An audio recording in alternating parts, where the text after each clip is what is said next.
Good morning, students, and welcome to online lecture of Charity More English School. So today I am going to teach you political science second chapter, last part. Okay, India's foreign policy. So we have already started last starting part of this chapter. So today I am going to continue from here. India foreign policy early phase. Okay. So what we have learned in this, yes. So till here non-aligned period we have completed now. So today I am going to start from here. Firstly, let's recall this stance paragraph.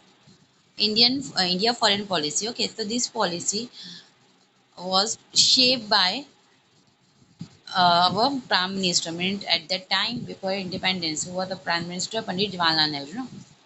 So उन्होंने ये जो policy थी foreign policy को उसको start किया था. Okay, and he was totally oppose colonialism. जो colony system था तो उसके टोटली वो अपोज में थे. ओके, फिर हम लोग ने क्या देखा था ये स्टैंजा में, क्या इसके थ्री क्या बने, थ्री इन्फ्लुएंस थे फॉरेन पॉलिसी के वो पीरियड में. जैसे पॉलिसी में क्या ज़्यादा से ज़्यादा इफर्ट वो लोग किस पे करते थे, जो इंटरनेशनल इवेंट्स होते थे उसको अंडरस्टैंड करने में, प्लस इंडिपेंडेंटली डेवलपमेंट लाने की कोशिश करते थे हमारी कंट्री में, और प्लस उसके साथ साथ पीस पीस सबसे ज़्यादा इंपॉर्टेंट था कंट्री में ये. ओके, फिर उसके बाद सेकंड था the trades from China and Pakistan were taken. फिर जो ट्रेड्स था इंडिया पाकिस्तान के बीच में वो भी स्टार्ट हुआ था पीरियड में. और प्लस एक और फीचर था इसका ये फॉरेन पॉलिसी का, क्या वो टाइम पे उन लोग क्या थे, हमारा जो कंट्री था वो क्या था, इंसिस्टेंस ऑन सेल्फ रिलायंस. मतलब वो ज़्यादा किस में ध्यान दे रहा था, सेल्फ रिलायंस पे ध्यान दे रहे थे.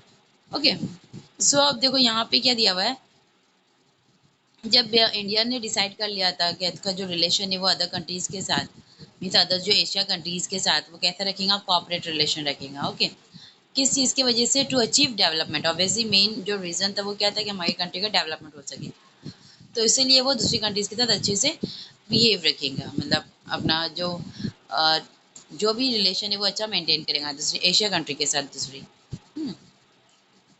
सो जो ये होने के बाद क्या हुआ था, the concept of regional development. उसके बाद जो रीजनल डेवलपमेंट का लेके जो कंसेप्ट था वो ज़्यादा एक्सपांड हो गया था, जैसे अफ्रीका तक है ना.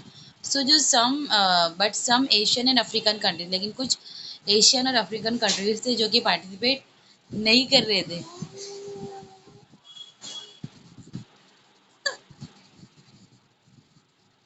जैसे जो अदर कंट्रीज थे ना, जैसे एशियन अफ्रीकन कंट्रीज जो थे तो वो पार्टिसिपेट कर रहे थे किस चीज़ में, मिलिट्री पैक्ट में, है ना.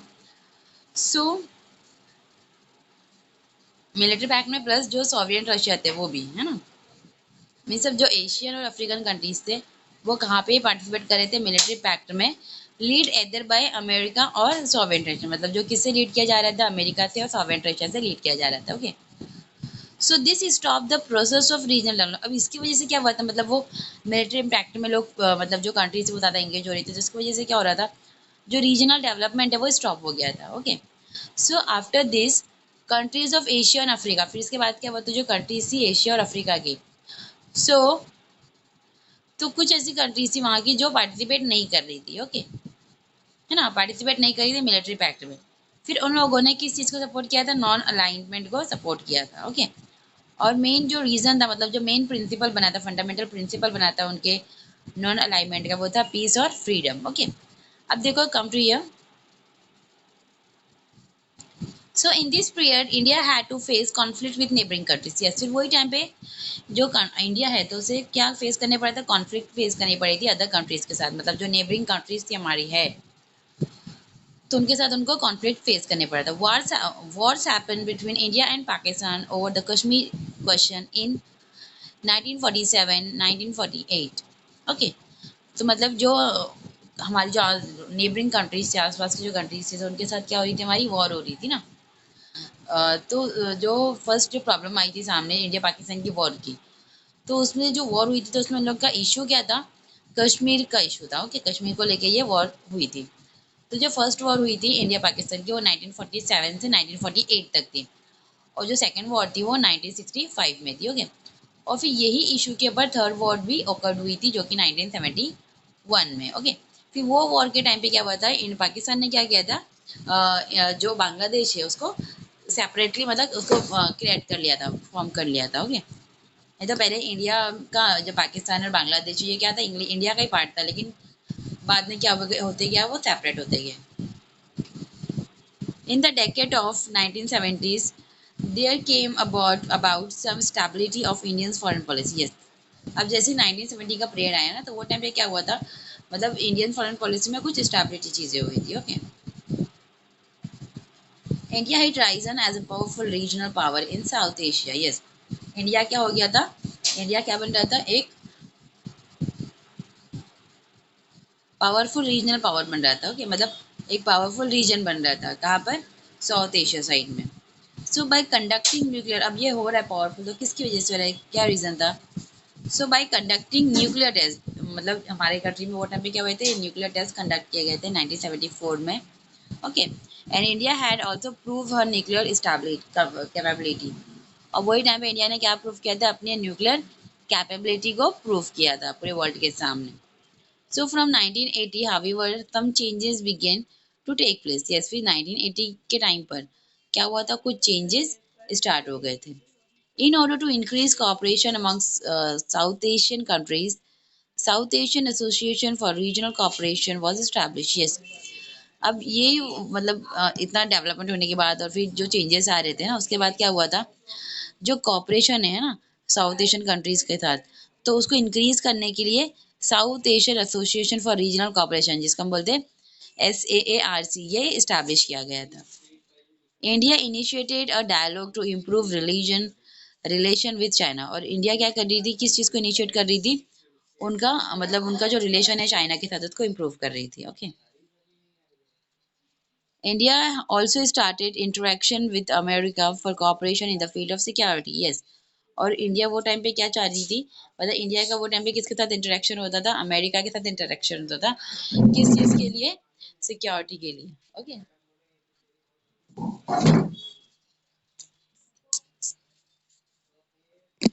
Now next, first stage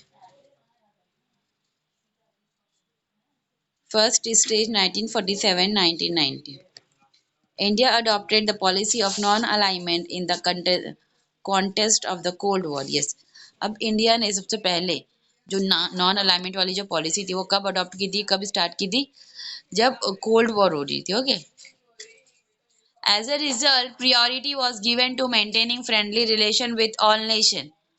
yes, फिर उसके बाद क्या हुआ, किस चीज़ को प्रायोरिटी दी जा रही थी, कि हम अदर कंट्रीज़ के साथ हमारा जो रिलेशन है वो कैसा मेंटेन करें, एकदम अच्छा वाला रिलेशन मेंटेन कर सके अदर कंट्रीज़ के साथ, और plus taking the help require for development of a different countries, और उसके साथ साथ हम दूसरी कंट्रीज़ के साथ दूसरी कंट्रीज़ की क्या ले, हेल्प ले, फॉर डेवलप अवर कंट्री और our nation. Okay,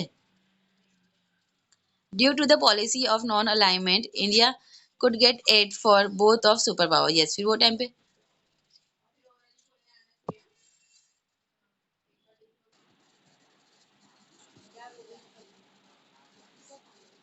Yes, first stage 1947-1990. India adopted the policy of non-alignment in the context of Cold War. Yes, so India ने जो पॉलिसी थी नॉन अलाइनमेंट पॉलिसी, तो वो कब स्टार्ट हुई थी, जब कब कॉन्टेस्ट हुई थी, during the cold war. Okay, so as a result priority was given to maintaining friendly relation. अब देखो इससे क्या प्रायोरिटी मिली थी, कि हम अपना जो रिलेशन है वो अदर नेशंस के साथ कैसा बनाए, फ्रेंडली रिलेशन मेंटेन करें, प्लस हम लोग अदर कंट्रीज की क्या करें, हेल्प करें for their development. Okay, due to the policy of non-alignment, India could get aid from both of the superpower. Yes, अब ये पॉलिसी की वजह से क्या हो रहा था, इंडिया को मतलब दोनों जो सुपर पावर्स कंट्रीज थी उनसे क्या मिल रही थी, हेल्प मिल रही थी। Okay, second point, there was a lot of stress on improving strengthening India's defence. Yes, अब देखो ऑब्वियसली हमारी कंट्री को इम्प्रूव करने के लिए, उसको स्ट्रेंथ देने करने के लिए इंडियाज डिफेंस में बहुत ज़्यादा ही क्या लगा था, stress. Okay, the technology require for this was reported. Yes, फिर क्या रिक्वायर्ड हुआ है, कि जो टेक्नोलॉजी हमें अच्छी से अच्छी टेक्नोलॉजी रिक्वायर की जाएंगी for reported. Soviet Russia, France and Germany help India in this matter.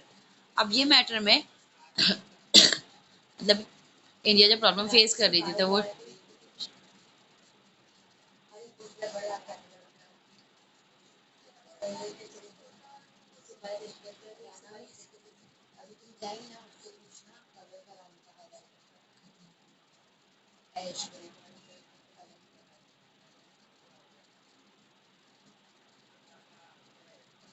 Yes, तो उसमें कौन सी कंट्रीज ने हेल्प की थी इंडिया की? सोवेन, रशिया, फ्रांस और जर्मनी, ये 3 कंट्रीज जो थी उन्होंने हेल्प की थी ये मैटर में इंडिया की। ओके।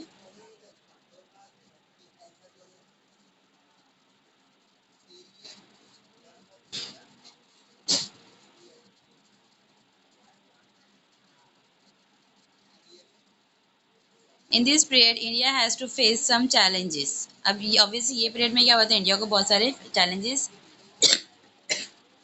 फेस करना पड़े थे। This included the conflict with Pakistan, creation of Bangladesh and conflict with China. Firstly जो इंडिया को प्रॉब्लम फेस करने पड़ी थी वो था कॉन्फ्लिक्ट, मतलब प्रॉब्लम चली रही थी ना पाकिस्तान के साथ इंडिया की, जब ये कश्मीर इशू चल रहा था वो टाइम पर। तो कॉन्फ्लिक्ट मतलब कॉन्फ्लिक्ट हो रहा था इंडिया पाकिस्तान के बीच में, प्लस जो बांग्लादेश है उसका क्रिएशन हो रहा था, बांग्लादेश अलग सेपरेट हो रहा था। और प्लस ये जो कॉन्फ्लिक्ट है वो पाकिस्तान के साथ तो था ही, प्लस इंडिया के साथ भी वो पीरियड में चल रहा था। Okay. Now here contribution of Pandit Nehru to foreign Indian foreign policy. अब यह जवाहरलाल नेहरू का क्या कंट्रीब्यूशन था in our foreign policy? His stand was that India should independently understand the global or international affairs. Yes, Jawaharlal Nehru क्या चाहते थे कि जो इंडिया है वो इंडिपेंडेंटली क्या करे, समझ सके ग्लोबल को और इंटरनेशनल अफेयर को। Okay. He follow up with the policy of peace, और वो क्या कौन सी पॉलिसी फॉलो करना चाहते थे? पीस की पॉलिसी, शांति, ये वाली पॉलिसी फॉलो करना चाहते थे। ऑब्वियसली मतलब मेन जो रीजन था वो क्या चाहते थे, हमारी कंट्री में क्या हो, पीस हो, लड़ाई झगड़ा नहीं हो, फाइटिंग नहीं हो, कॉन्फ्लिक्ट नहीं हो हमारे कंट्री का किसी के साथ। Okay. Now second stage 1991 till date.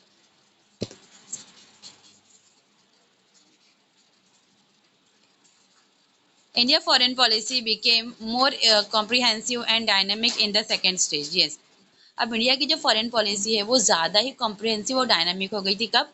Second stage में। ये फर्स्ट स्टेज हम लोगों ने देखे जब 1947 टू 1990 तक, है ना। और सेकंड स्टेज जो थी फॉरेन पॉलिसी की वो थी 1991 टिल डेट, अभी तक मतलब, है ना।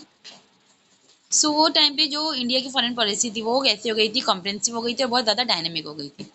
सो in this post cold war period, the priority no longer remained to political and military relation. Yes, अब देखो पोस्ट मतलब कोल्ड वॉर के बाद का जो पीरियड था वो टाइम पे ज़्यादा जो प्रायोरिटी थी वो पॉलिटिकल और मिलिट्री रिलेशन को नहीं दी जा रही थी, मतलब नहीं रह रही थी उनकी। Okay. Several other dimensions like economy, trade, education, and technology got included in foreign policy. Yes. So foreign policy में ऐसी बहुत सारी जो चीज़ें हैं, डायमेंशंस है, वो इंक्लूड हो गए थे, like economy, trade, education, technology, ये सारी चीज़ें इंक्लूड हो गई थी।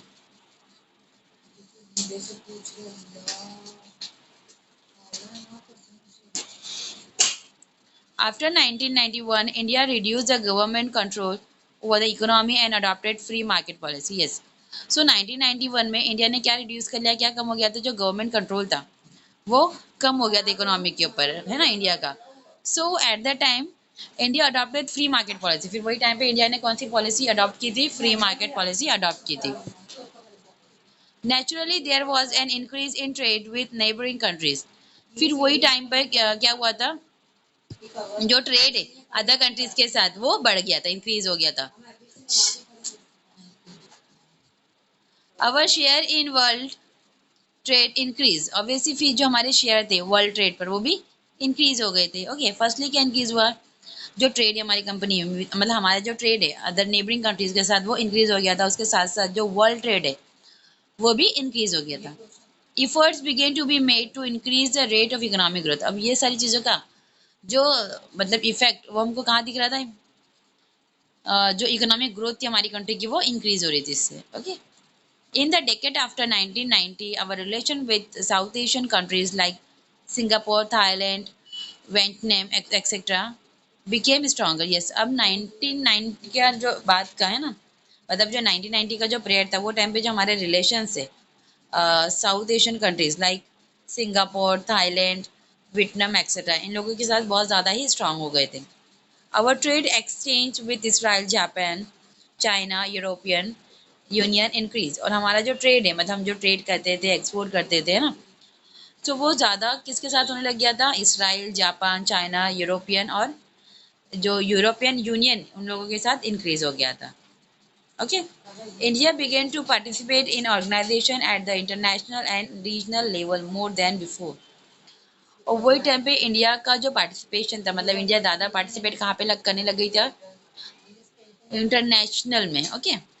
मतलब जैसे पहले रीजनल लेवल पर होता था ना, तो लेकिन अब कहाँ पे पार्टिसिपेट कर रही थी वो? नेशनल लेवल पे पार्टिसिपेट कर रही थी ऑर्गेनाइजेशंस में। Okay. For example G20 and BRICS, Brazil, Russia, India, China, south Asia, इसमें मतलब वो पार्टिसिपेट कर रही थी। Okay.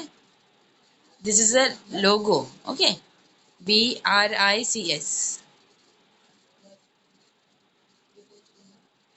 Our relation with America strengthened, mutual trust grew, India's status rose in the international community। Yes, अब हमारा relation जो है वो अदर जो कंट्रीज थे लाइक अमेरिका, उनके साथ ही बहुत ज़्यादा स्ट्रांग हो गया था। ओके। और हम लोगों की दोनों कंट्रीज के बीच में एक म्यूचुअल अंडरस्टैंडिंग ग्रो हो गई थी। India status rose in the international, अब इंडिया का जो स्टेटस है वो कहाँ पर आ गया था? इंटरनेशनल कम्युनिटी में आ गया था। Okay. India's nuclear policy is an India's nuclear policy is an important part of India foreign policy. Yes, अब इंडिया का जो इंडिया की जो न्यूक्लियर पॉलिसी है ना, वो क्या मतलब वो बहुत ही ज़्यादा इम्पोर्टेंट है किस इंडियन फॉरेन पॉलिसी में। ओके। मतलब न्यूक्लियर पॉलिसी जो है वो इंडियन फॉरेन पॉलिसी में बहुत ज़्यादा इम्पोर्टेंट है। You must have studied the meaning of nuclear energy and its uses in subject like history, geography और chemistry। Yes, अभी हम लोग ने प्रीवियस चैप्टर में और प्रीवियस जो हमारे अदर सब्जेक्ट्स हैं ना, तो उसमें हम लोग ने ऑलरेडी स्टडी किया है means what is the meaning of nuclear energy. Nuclear energy का मीनिंग क्या है और उसके यूजेस क्या है डिफरेंट डिफरेंट सब्जेक्ट में लाइक हिस्ट्री, ज्योग्राफी और केमिस्ट्री में। Okay. Having understood the importance of nuclear power, India undertook the nuclear energy program immediately after independence। Yes, फिर जब न्यूक्लियर पावर को इंडिया ने अच्छे से अंडरस्टैंड कर लिया, तो उसके बाद में न्यूक्लियर इंडिया ने क्या किया, जो न्यूक्लियर एनर्जी का जो प्रोग्राम है वो जल्दी से स्टार्ट कर दिया था after independence. For this we establish the department of atomic energy and the Indian atomic energy commission. और ये चीज़ के लिए मतलब ये जो कर रहे थे वो है ना, मतलब जो न्यूक्लियर एनर्जी वाला प्रोग्राम था उसको करने के लिए फिर इंडिया ने क्या इस्टेब्लिश की थी? डिपार्टमेंट इस्टेब्लिश की थी like department of atomic energy and Indian atomic energy commission. Okay. The first chairman the first chairman of the Indian atomic energy commission was doctor Homi Bhabha. Yes, अब जो फर्स्ट चेयरमैन थे Indian atomic energy के, है ना, तो वो थे doctor Homi Bhabha. Okay. Even through electricity generation was the main purpose behind the programme. Yes, अब ये न्यूक्लियर एनर्जी का जो था मतलब है ना प्रोग्राम, तो उसमें सबसे ज़्यादा इम्पोर्टेंट क्या था? वो इलेक्ट्रिसिटी जनरेशन, ये क्या था? एक मेन पर्पज था। मतलब इसके थ्रू न्यूक्लियर एनर्जी के थ्रू वो क्या कर रहे थे? इलेक्ट्रिसिटी जनरेट कर रहे थे। Okay.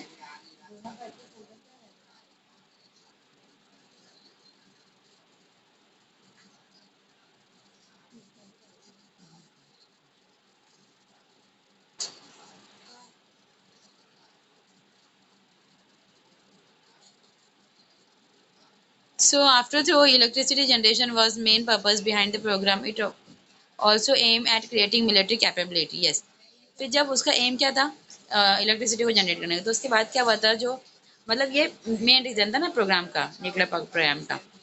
So it also aim to creating military capability, और उसके साथ साथ क्या उसका एम था? To create at creating military capability. Okay. As a consequence of this India conducted her first nuclear test in 1974। Yes, फिर उसके बाद इंडिया ने अपना फर्स्ट न्यूक्लियर टेस्ट कब स्टार्ट किया था, कब कंडक्ट किया था? 1974 में।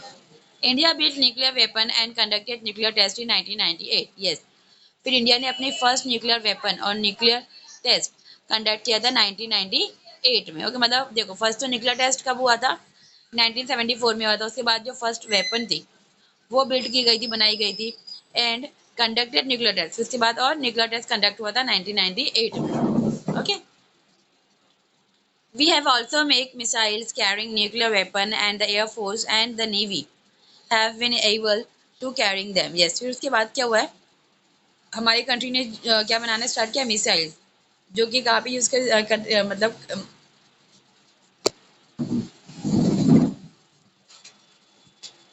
यस, सो मिसाइल्स बनाने लगे। और मिसाइल्स बनाने के लिए लोग क्या यूज कर रहे थे, क्या कैरी कर रहे थे, न्यूक्लियर वेपन्स का क्या यूज कर रहे थे।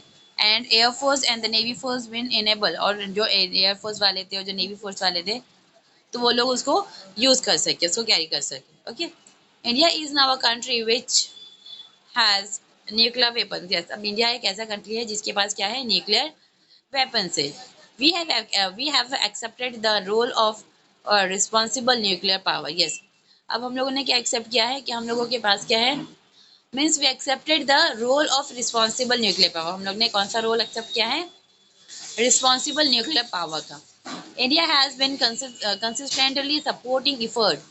इंडिया का अब सपोर्टिंग अफेयर इफर्ट्स किसको जा रहा था, डिसआर्टमेंट को जा रहा था। Because it is India position that there should be peace. अब obviously India India position, India की जो पोजीशन थी है ना, तो वो किस चीज़ को लेके थी, पीस और सिक्योरिटी को लेके थे world. Having taken a survey of foreign policy in this way, we are going to study India's different policy। Yes, अब देखो हम लोग ने क्या चीज़ के बारे में स्टडी किया चैप्टर में, मतलब जब हम लोग सर्वे कर रहे हैं इंडियन फॉरेन पॉलिसी का, है ना, तो वही टाइम पे हम लोग को क्या देखिए हम लोग ने, we are going to study है, मतलब हम लोग में भी नेक्स्ट चैप्टर में क्या स्टडी करेंगे, इंडिया डिफेंस सिस्टम। ओके,